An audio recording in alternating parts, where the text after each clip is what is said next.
Hello दोस्तों, आज हम लोग पतले लेंस द्वारा प्रतिबिंब बनाने के नियम पढ़ने वाले हैं। तो आइए देखते हैं क्या है पतले लेंस द्वारा प्रतिबिंब बनाने के नियम। तो इसके लिए 4 नियम बताए गए हैं, जिसमें पहला नियम, सबसे पहला नियम यहाँ देखिए, हम फिगर के माध्यम से समझाना चाहेंगे कि कोई यहाँ उत्तल लेंस लिया गया है और इसी के संगत एक अवतल लेंस लिया गया है और इन दोनों पर मुख्य अक्ष के समांतर प्रकाश किरणें आपतित कराई गई हैं, यहां भी और यहां भी। अब इसमें देखिए, हम जानते हैं उत्तल लेंस में प्रथम फोकस जो होता है वह लेंस के सामने पड़ता है और जबकि द्वितीय फोकस ये दाईं ओर। अवतल लेंस में इसके ठीक विपरीत होता है, द्वितीय फोकस है वो सामने होता है और प्रथम फोकस ठीक पीछे की ओर। यानी हम प्रथम मुख्य फोकस को एफ डैश से लिखे हैं और द्वितीय फोकस को एफ से।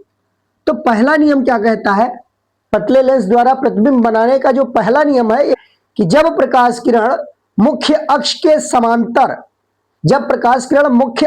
समांतर किसी लेंस पर आपतित की जाती है तो वह अपवर्तन के पश्चात या तो द्वितीय फोकस से होकर जाती है अथवा द्वितीय फोकस से आती हुई प्रतीत होती है। तो पहले नियम में क्या कहा गया कि मुख्य अक्ष के समांतर आपतित प्रकाश किरण या तो द्वितीय फोकस से होकर जाती है अथवा द्वितीय फोकस से आती हुई प्रतीत होती है। तो द्वितीय फोकस से आती हुई प्रतीत होती है, ऐसी दिशा में अपवर्तन अवतल लेंस में होता है और द्वितीय फोकस से होकर जाने वाला कंडीशन उत्तल लेंस के लिए है। तो पहला नियम क्लियर हो गया होगा कि मुख्य अक्ष के समांतर आपतित प्रकाश किरण अपवर्तन के पश्चात या तो द्वितीय फोकस से होकर जाती है अथवा द्वितीय फोकस से आती हुई प्रतीत होती है। दूसरा नियम क्या है, तो दूसरे नियम में हम कह सकते हैं कि लेंस के प्रथम फोकस से होकर जाने वाली प्रकाश किरण अथवा प्रथम फोकस की ओर आती प्रतीत होने वाली प्रकाश किरण अपवर्तन के पश्चात मुख्य अक्ष के समांतर हो जाती है। तो द्वितीय नियम के लिए देखिए क्या कहा गया कि प्रथम फोकस से होकर जाने वाली प्रकाश किरण, प्रथम फोकस से होकर जाने वाली प्रकाश किरण अथवा प्रथम फोकस की ओर आती प्रतीत होने वाली प्रकाश किरण लेंस से अपवर्तन के पश्चात मुख्य अक्ष के समांतर हो जाती है। तो दोनों स्थितियों में या तो हम प्रथम फोकस से होकर प्रकाश किरणें आपतित कराएं या प्रथम फोकस की ओर आती प्रतीत होने वाली प्रकाश किरणें आपतित कराएं, तो इन दोनों स्थितियों में अपवर्तित किरण मुख्य अक्ष के समांतर प्राप्त होती है। तीसरा नियम क्या है, तो तीसरा नियम यह है कि यदि लेंस पर आपतित प्रकाश किरण उसके प्रकाशिक केंद्र से होकर जा रहा है, यानी जब प्रकाश किरण लेंस के प्रकाशिक केंद्र से होकर आपतित कराया जाता है कि लेंस के प्रकाशिक केंद्र से होकर जाने वाली प्रकाश किरण अपने ही मार्ग में बिना विचलित अथवा विस्थापित हुए अपने ही मार्ग पर सीधी चली जाती है। अब ये चाहे उत्तल लेंस हो चाहे अवतल लेंस हो, दोनों लेंसों की स्थिति में प्रकाशिक केंद्र से होकर जाने वाली प्रकाश किरण बिना विचलित अथवा विस्थापित हुए अपने ही मार्ग पर सीधी निकल जाती है। तो यही एक ऐसा केस है पतले लेंस के लिए। यहां पतले लेंस के लिए बताया जा रहा है, अगर लेंस मोटा है तो वहां पार्श्विक विस्थापन प्राप्त होगा, लेकिन पतले लेंस में पार्श्विक विस्थापन लगभग नगण्य होता है। तो हम ये कह सकते हैं कि प्रकाशिक केंद्र से होकर जाने वाली प्रकाश किरण बिना विचलित विस्थापित हुए अपने मार्ग पर सीधी निकल जाती है।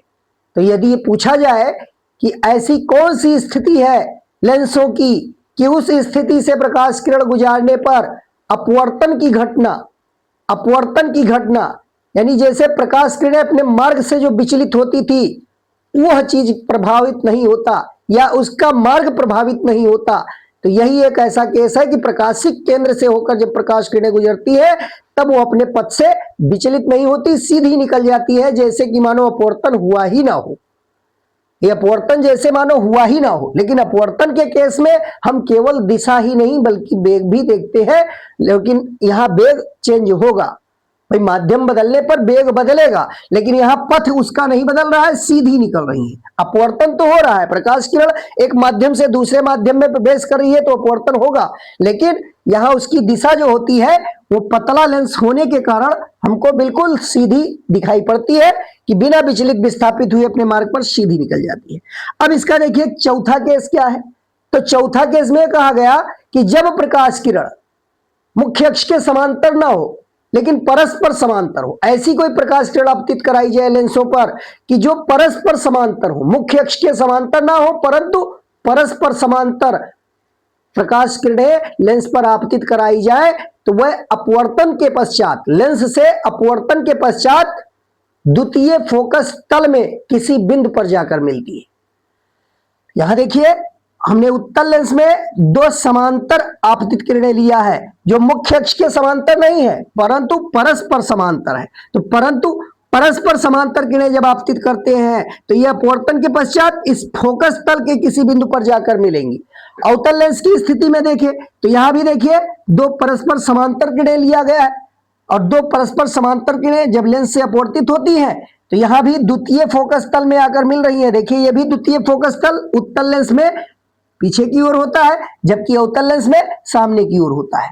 तो यहां देखिए पीछे बढ़ाने पर ऐसा लग रहा है मानो द्वितीय फोकस तल के किसी बिंदु से आ रही हो।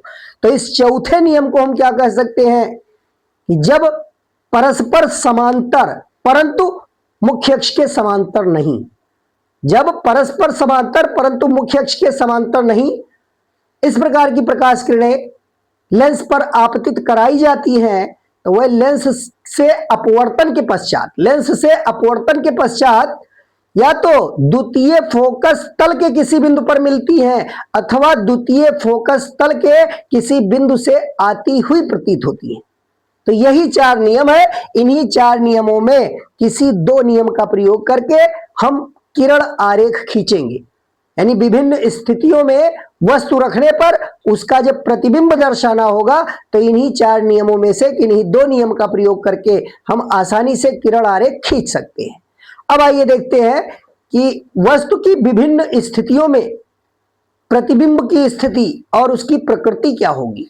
तो उसके लिए यहां हमने एक आसान सा फिगर बनाया है। एक साथ सारे केसों को समझने के लिए, सारी स्थितियों को एक साथ समझने के लिए अगर इस तरीके से समझ लेते हैं तो कभी शायद भूलेगा नहीं, हमेशा ये बातें क्लियर होगी, आसानी से याद रहेगा। वस्तु की विभिन्न स्थितियों के लिए लेंस द्वारा बने प्रतिबिंब की स्थिति एवं प्रकृति समझना है तो हम इस फिगर के माध्यम से आसानी से समझ सकते हैं। इसमें देखिए अलग अलग 6 स्थितियों में वस्तु को दिखाया गया है। यह उत्तल लेंस के लिए लिया जा रहा है। तो यहां एक उत्तल लेंस है और इसमें सर्वप्रथम वस्तु रखा हुआ है अनंत पर। O1 का मतलब ऑब्जेक्ट की पहली स्थिति। तो पहली स्थिति लिया गया अनंत पर। तो जब वस्तु अनंत पर होगा तो इसका प्रतिबिंब जो बनेगा, इसका प्रतिबिंब फोकस पर बनेगा। और फोकस पर कहां बनेगा तो हम कह सकते हैं वास्तविक प्रतिबिंब उत्तल लेंस द्वारा प्राप्त होता है। तो इसका प्रतिबिंब उत्तल लेंस यानी द्वितीय फोकस पर, वास्तविक किरणें लेंस से अपवर्तित होकर और लेंस के पीछे निकलेंगी, दूसरी ओर जाएंगी तो दूसरी ओर इसका उल्टा प्रतिबिंब बनेगा। तो अगर वस्तु अनंत पर है तो अनंत पर रखी वस्तु का प्रतिबिंब फोकस पर बनेगा और यह प्रतिबिंब बहुत ही छोटा होगा। और देखिए लेंस के जो पीछे प्रतिबिंब होगा वो वास्तविक और उल्टा प्रतिबिंब बनता है। लेंस के पीछे, उत्तल लेंस के केस में लेंस के पीछे जो प्रतिबिंब होता है वो वास्तविक और उल्टा होता है और लेंस के सामने जो प्रतिबिंब बनता है वो आभासी और सीधा होता है। यहां पर बाईं ओर अगर कोई प्रतिबिंब बन रहा है, अगर उत्तल लेंस के केस में लेंस के सामने प्रतिबिंब बन रहा है तो वो आभासी होगा और आभासी प्रतिबिंब सदैव सीधा होता है और वास्तविक प्रतिबिंब सदैव उल्टा। तो पहली स्थिति यहां दिखाया गया कि जब वस्तु अनंत पर है तब इसका प्रतिबिंब वास्तविक होगा, उल्टा होगा और बहुत छोटा होगा, बिंदुवत कह सकते हैं, बिंदुआकार का। तो ये यहां हमें मिल जाएगा I1 कहे तो अगर वस्तु O1 पहली स्थिति है तो इसका पहला प्रतिबिंब I1 हमको फोकस पर मिलेगा, यानी वस्तु अनंत पर है तो उसका प्रतिबिंब द्वितीय फोकस पर बनता है। और प्रतिबिंब कैसा है तो बहुत छोटा है, वास्तविक है, उल्टा है, बिंदु आकार का। तो देखिए हम यहां लिख सकते हैं, एक टेबल के माध्यम से सारी बातें टेबल में लिखते जाएंगे, आसानी से याद होता जाएगा। और चाहे एक साथ समझ लीजिए फिर सारी बातें हम लिख सकते हैं। तो यहां देखिए हम कह सकते हैं जब वस्तु की स्थिति अनंत और 2f' के बीच है। 2f' क्या है या दर्पण के केस में हम फोकस और वक्रता केंद्र को प्रदर्शित करते थे, लेकिन लेंस के केस में बताया गया है कि वक्रता केंद्र और फोकस एक ही बिंदु पर भी हो सकते हैं, या फोकस वक्रता केंद्र के आगे भी हो सकता है। ये सब पीछे चर्चा कर चुके हैं, माध्यम पर निर्भर करता है। तो इसलिए यहां वक्रता केंद्र और फोकस की अस्थायी स्थिति ना होने के कारण हम यहां वक्रता केंद्र को नहीं दिखाएंगे, बल्कि यहां प्रथम फोकस है उसको एफ डैश से और द्वितीय फोकस है उसको एफ से प्रदर्शित करेंगे। और जितनी प्रकाशिक केंद्र से फोकस तक की दूरी है उतनी ही दूरी पर आगे 2f डैश सामने की ओर और पीछे की ओर हम 2f, ये दो स्थितियां ले लेंगे। यहां से जितनी दूरी प्रकाशिक केंद्र से f डैश की है उतनी ही दूरी f डैश से 2f डैश की है। इसी तरीके से जितना प्रकाशिक केंद्र C से F की दूरी है उतना ही F से 2F की दूरी होगी। तो यही स्थितियां इसमें लिया जाता है। तो दूसरी स्थिति में देखिए वस्तु रखा हुआ है अनंत और 2f डैश के बीच में, अनंत और 2f डैश के बीच में रखा हुआ है। तो यहां प्रतिबिंब इसका देखिए f और 2f के बीच बनेगा, f और 2f के बीच बनेगा और यह प्रतिबिंब अभी भी वास्तविक होगा, उल्टा होगा और वस्तु से छोटा होगा। तो इसमें मेन कॉन्सेप्ट यही ध्यान रखना है कि उत्तल लेंस के केस में अनंत पर वस्तु रख दीजिए और प्रतिबिंब को द्वितीय फोकस पर रख लीजिए और फिर जैसे जैसे वस्तु लेंस की ओर आगे बढ़ेगा प्रतिबिंब उसका द्वितीय फोकस से अनंत की ओर जाने लगेगा। और जब अनंत पर वस्तु है तो बिंदुवत बिंदु आकार का बहुत छोटा प्रतिबिंब द्वितीय फोकस पर मिलेगा। फिर जैसे जैसे द्वितीय फोकस से अनंत की ओर प्रतिबिंब जाएगा प्रतिबिंब का आकार बढ़ता जाएगा। तो यह प्रक्रिया यहाँ एफ डैश तक बिल्कुल यही कंटिन्यूटी बनी होती है। अब देखिए अगर हम 2f डैश पर वस्तु को रख दें तो 2f डैश पर रखी वस्तु का जो प्रतिबिंब होगा वो 2f पर ही बनता है, ये 2f पर ही प्राप्त होता है, 2f पर ही बनता है और इसका आकार ठीक वस्तु के आकार के बराबर होगा, ये वस्तु के आकार के ठीक बराबर होता है। तो तीसरी स्थिति हमको यहां मिल गई O3 के लिए, यहां I3 दिखाया गया कि वस्तु जब O3 वाले स्थिति में है तो उसका प्रतिबिंब I3 पर होगा और जितना आकार वस्तु का है उतने ही आकार का हमको प्रतिबिंब मिलेगा, वास्तविक, उल्टा और वस्तु के बराबर। अब देखिए चौथी स्थिति, जब 2f डैश और f डैश के बीच वस्तु रख दिया जाए तब अब प्रतिबिंब कहां जाएगा, प्रतिबिंब 2f और अनंत के बीच, 2f और अनंत के बीच और लगातार इसका आकार बढ़ता जाएगा। अब की बार आकार देखिए वस्तु से बड़ा हो गया तो चौथी स्थिति में वस्तु से बड़ा प्रतिबिंब हमको मिलने लगा। वस्तु 2f डैश और f डैश के बीच जब रख दिया जाता है तो वहां हमें वास्तविक, उल्टा और वस्तु से बड़ा प्रतिबिंब प्राप्त होता है। फिर पांचवी स्थिति देखिए प्रथम फोकस पर, तो प्रथम फोकस पर जब हम वस्तु को रखते हैं तब इसका वास्तविक और उल्टा तथा बहुत बड़ा हम विवर्धित कह सकते हैं, बहुत बड़ा प्रतिबिंब, वास्तविक, उल्टा और बहुत बड़ा प्रतिबिंब ये अनंत पर प्राप्त होता है। तो इसको हम कहेंगे I5, ये पांचवी स्थिति है। तो 5 स्थिति तक बिल्कुल क्रम समान होता है कि अनंत से जैसे जैसे वस्तु लेंस की ओर बढ़ती जाती है उसका प्रतिबिंब द्वितीय फोकस से अनंत की ओर जाता है और लगातार आकार उसका बढ़ता जाता है। अब छठवां स्थिति जो इसमें है मेन वही अपवाद है, उसको ध्यान रखेंगे, वह बिल्कुल सेपरेट है, अलग है। एक ऐसी यही छठवीं स्थिति है कि जिसमें प्रतिबिंब आभासी प्राप्त होता है। अब आभासी प्रतिबिंब देखिए कब बनेगा, तो यहां उत्तल लेंस के केस में जब वस्तु प्रथम फोकस और लेंस के बीच स्थित होती है, जब वस्तु प्रथम फोकस और लेंस के बीच स्थित होती है तब इस स्थिति में वस्तु का प्रतिबिंब वस्तु की ही ओर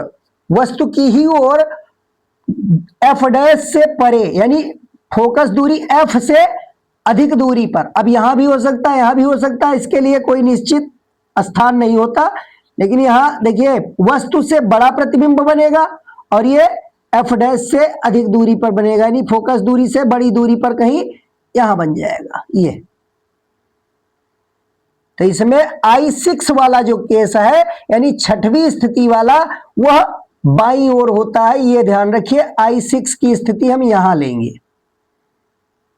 बाकी सब क्रम से है, बस एक अपवाद यही है कि जब वस्तु की स्थिति प्रथम फोकस और लेंस के बीच होती है तब उस वस्तु का आभासी सीधा और वस्तु से बड़ा प्रतिबिंब f डैश से और अनंत के बीच कहीं भी बन सकता है, f डैश और अनंत के बीच कहीं भी बन सकता है। तो यह केस इसमें इंपॉर्टेंट है, ध्यान रखिएगा, इस पर प्रश्न भी पूछा जाता है कि आभासी प्रतिबिंब, इसमें लेंस के वस्तु की ही ओर प्रथम फोकस से दूर की ओर बनेगा, प्रथम फोकस से आगे बनेगा। तो अब इस छयो स्थिति को हम टेबल्ड कर ले, टेबल में कैसे बनाएंगे? तो देखिए टेबल में, यहां टेबल में दिखाया गया है, जब वस्तु अनंत पर है तब प्रतिबिंब की स्थिति कहां है? जब वस्तु अनंत पर है तो प्रतिबिंब की स्थिति है द्वितीय फोकस पर। तो यहां लिख देंगे द्वितीय फोकस, द्वितीय फोकस पर। द्वितीय फोकस को ध्यान रखिएगा एफ कहते हैं, द्वितीय फोकस को एफ और प्रथम फोकस को एफ डैश। तो जब वस्तु की स्थिति, उत्तल लेंस के केस ले रहे हैं, जब वस्तु की स्थिति अनंत पर है तो प्रतिबिंब की स्थिति द्वितीय फोकस एफ पर। प्रतिबिंब की प्रकृति और आकार बताना है। तो प्रतिबिंब देखिए, अनंत पर रखी वस्तु का प्रतिबिंब जो बनता है वो वास्तविक होता है, वास्तविक होता है। और वास्तविक प्रतिबिंब सदैव उल्टा होता है, वास्तविक उल्टा।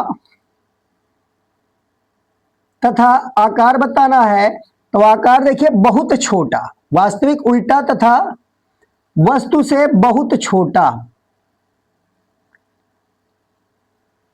वस्तु से बहुत छोटा।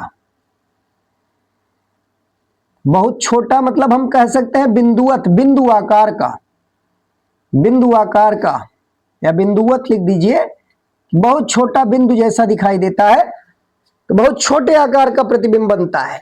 अब दूसरा केस में क्या कहा गया कि अनंत और 2f डैश के बीच अगर वस्तु रखी हुई है तो इसमें f और 2f के बीच, f और 2f के बीच मतलब द्वितीय फोकस f और 2f, f तथा 2f के बीच ये प्रतिबिंब की स्थिति होगी, f और 2f के बीच प्रतिबिंब की स्थिति होगी। प्रतिबिंब देखिए अभी भी वही है, वास्तविक उल्टा, वास्तविक उल्टा तथा वस्तु से छोटा, वस्तु से छोटा। अब की बार बिंदुवत नहीं कहेंगे, लेकिन वस्तु से छोटा फिर भी प्रतिबिंब बनेगा। थर्ड केस देखिए, जब 2f डैश पर रखा होता है, 2f डैश पर वस्तु होता है, तो जब वस्तु 2f डैश पर है तो इसका प्रतिबिंब भी 2f पर मिलता है, 2f पर, 2f पर प्रतिबिंब। और प्रतिबिंब कैसा है? तो यह भी वास्तविक उल्टा, वास्तविक उल्टा तथा वस्तु के बराबर आकार का, वास्तविक उल्टा तथा वस्तु के बराबर आकार का।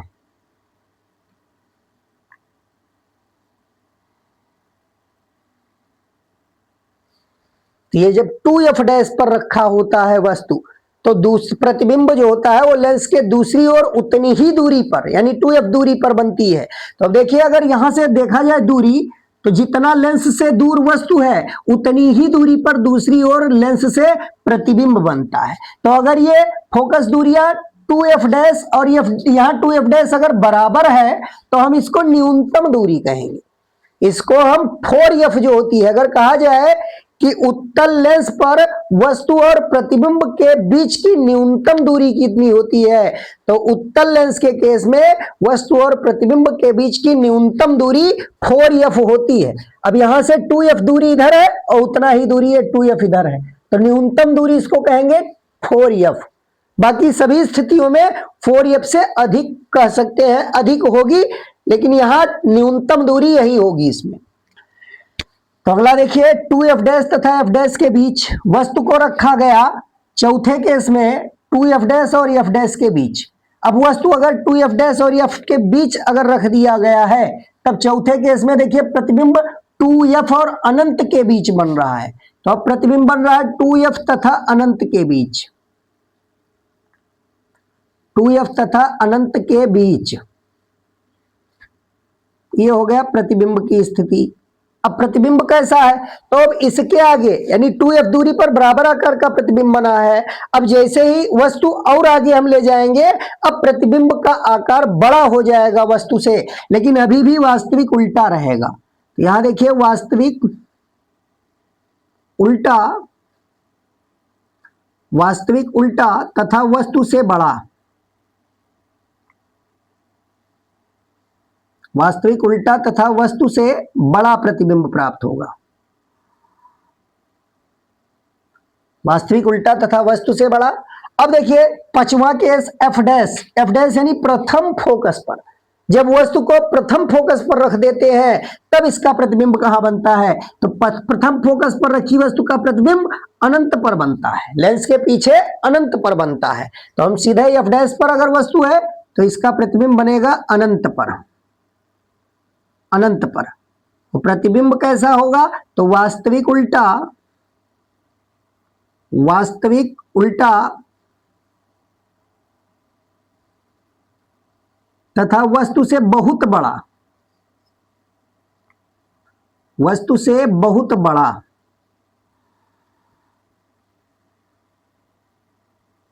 ये पांचवा केस होगा। अब इसके आगे देखिए अंतिम केस, तो अंतिम केस इसका इंपॉर्टेंट है। अंतिम केस में एफ डैश तथा लेंस के बीच वस्तु को रखा गया है। तो जब एफ डैश और लेंस के बीच रखा गया है तब इसका प्रतिबिंब कहां बनेगा, तो इसका प्रतिबिंब एफ डैश से अधिक दूर, यानी एफ डैश से और अनंत के बीच कहीं भी बन सकता है। तो हम यहां लिख सकते हैं कि प्रतिबिंब जो बना है प्रथम फोकस से दूर, प्रथम फोकस से दूर।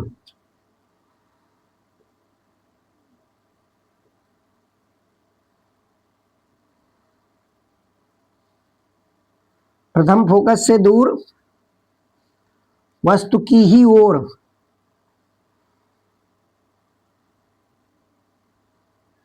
वस्तु की ही ओर, मतलब जिधर वस्तु है उसी ओर प्रथम फोकस से दूर बन रहा है प्रतिबिंब। प्रतिबिंब कैसा है, तो अब की बार यहां आभासी प्रतिबिंब बन रहा है, और आभासी प्रतिबिंब सदैव सीधा होता है, यह बात बिल्कुल ध्यान रखिए।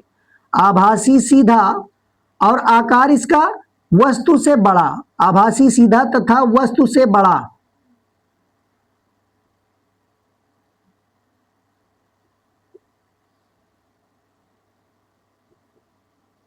तो यह केस ध्यान रखिए, इसको स्टार लगाया जा रहा है। इस केस पर प्रश्न बन सकता है कि जब वस्तु की स्थिति प्रथम फोकस और लेंस के बीच होती है तब उसका प्रतिबिंब की प्रकृति क्या होती है, या उसके लिए किरण आरेख पूछ सकता है। तो किरण आरेख भी बनाया जा सकता है आसानी से। अगर किरण आरेख दिखाना चाहे तो किरण आरेख हम इस स्थिति को दिखा सकते हैं। देखिए अगर हम यहाँ छठवीं स्थिति के लिए स्पेशल किरण आरेख बनाना चाहें तो यहां से देखिए एक समांतर किरण आपतित कराएंगे और दूसरी इसके वक्रता, इसके प्रकाशिक केंद्र से होकर जाने वाली, ये अप्रकाशिक केंद्र से होकर जाने वाली प्रकाश किरण अपने ही मार्ग पर बिना विचलित विस्थापित हुए सीधे निकल जाएगी, और जो मुख्य अक्ष के समांतर आपतित कराई गई ये प्रथम फोकस से होकर जाएगी, ये प्रथम फोकस से होकर जाएगी। अब इन दोनों को अगर पीछे बढ़ाया जाए, इन दोनों को पीछे बढ़ाया जाए तो देखिए इसी स्थान पर कहीं ऐसे काटेंगी, यहां पर काट देंगी, पीछे बढ़ाने पर यही काट रही है। तो हम कह सकते हैं देखिए जब प्रथम फोकस और लेंस के बीच वस्तु रखा होता है तो इसका प्रतिबिंब कहां बनता है, वस्तु की ही ओर, प्रथम फोकस से दूर, प्रथम फोकस से दूर वस्तु की ही ओर बनता है। यह स्थिति हमने यहाँ किरण आरेख खींचकर भी दिखा दिया। इसी प्रकार छइयों स्थिति का किरण आरेख खींच सकते हो। इसी प्रकार छइयों स्थिति का जितना बताया गया किरण आरेख खींचकर भी बताया जा सकता है। अब आइए देखते हैं अवतल लेंस के केस में। अवतल लेंस के केस में कैसे, तो अवतल लेंस के तीन ही केस होंगे, या तो वस्तु अनंत पर रख दी जाए, और या तो द्वितीय फोकस और अनंत के बीच कहीं भी रख दी जाए, द्वितीय फोकस और अनंत के बीच कहीं भी रख दी जाए, और तीसरा द्वितीय फोकस पर रख दी जाए। जैसा कि हम जानते हैं अवतल लेंस के केस में लेंस के सामने उसका द्वितीय फोकस होता है और लेंस के पीछे प्रथम फोकस होता है, इसके ठीक अपोजिट होता है। भाई उत्तल लेंस के केस में एफ डैश सामने रखा गया था, एफ पीछे, और इसमें एफ सामने होता है, एफ डैश पीछे।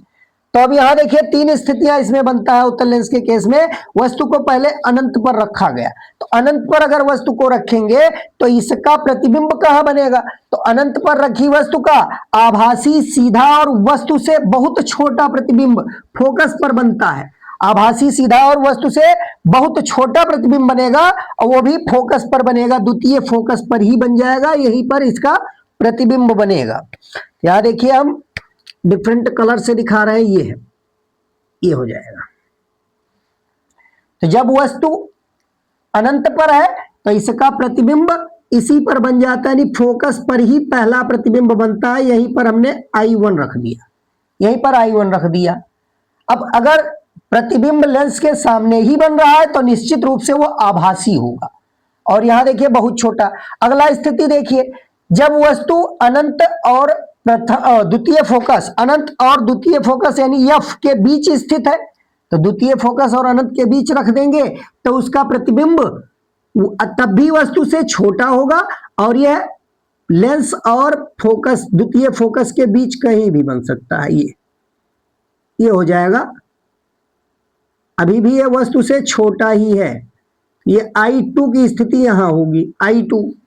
और तीसरा केस देखिए, तीसरे केस में अगर वस्तु को द्वितीय फोकस पर रख दिया जाए, द्वितीय फोकस पर, तब इसका प्रतिबिंब लेंस और फोकस, द्वितीय फोकस के ठीक बीचों बीच, ठीक बीचों बीच यानी बिल्कुल आधी दूरी पर, अगर इतनी दूरी जितनी भी है, अगर ये दूरी f है तो इसकी आधी दूरी f/2 दूरी पर बनेगा, f/2 दूरी पर बनेगा।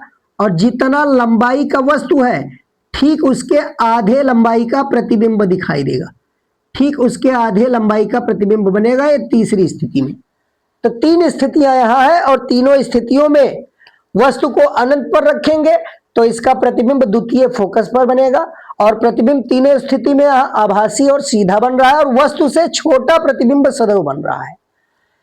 तो ये तीनों स्थितियों को अब हम यहाँ टेबल्ड कर सकते हैं। देखिए इस सारणी के माध्यम से सारी बातें एक साथ याद रहेंगी।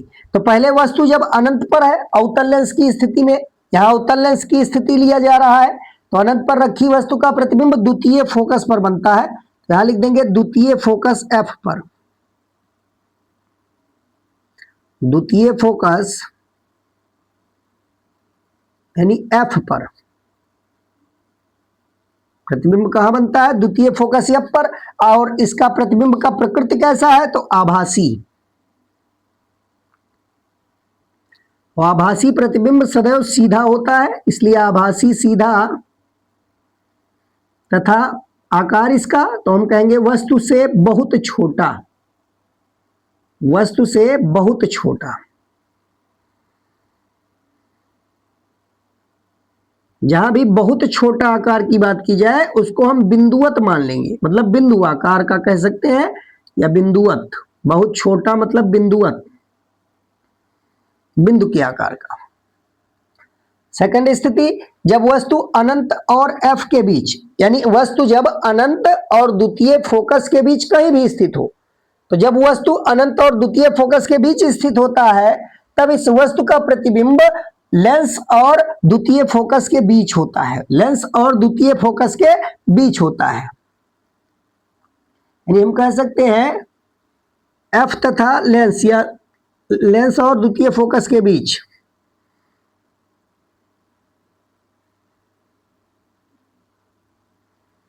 लेंस तथा द्वितीय फोकस F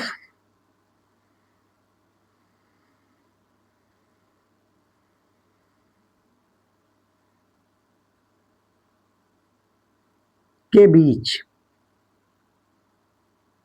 और प्रतिबिंब का आकार कैसा है, तो यहां भी देखिए प्रतिबिंब आभासी ही बनेगा, आभासी रहेगा और सीधा है, आभासी सीधा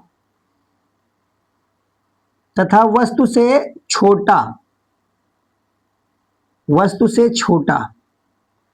देखिए अब बहुत छोटा की बात नहीं की जा रही है, वस्तु से छोटा रहेगा। और फिर अगला केस देखिए, जब वस्तु को द्वितीय फोकस पर रख दिया जाता है, जब वस्तु को द्वितीय फोकस पर रख दिया जाता है तब इसका प्रतिबिंब कहां बनेगा, तो वस्तु जब द्वितीय फोकस पर है तब इसका प्रतिबिंब ठीक बीच में, बीचों बीच में, हम कहेंगे लेंस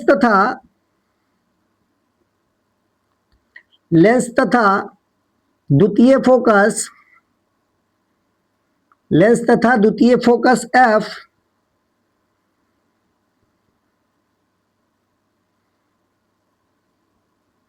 के ठीक बीच में या के बीचों बीच, बीचों बीच लेंस तथा द्वितीय फोकस F के बीचों बीच, मतलब ठीक मध्य में बनता है। अब यहां देखिए प्रतिबिंब कैसा है, तो अभी भी आभासी है, आभासी है, सीधा है तथा वस्तु के आधी लंबाई का है, वस्तु के आधी लंबाई का, आधी लंबाई का। इस प्रकार हम 3 स्थितियां अवतल लेंस में और 6 स्थिति उत्तल लेंस में इस प्रकार से प्राप्त कर सकते हैं।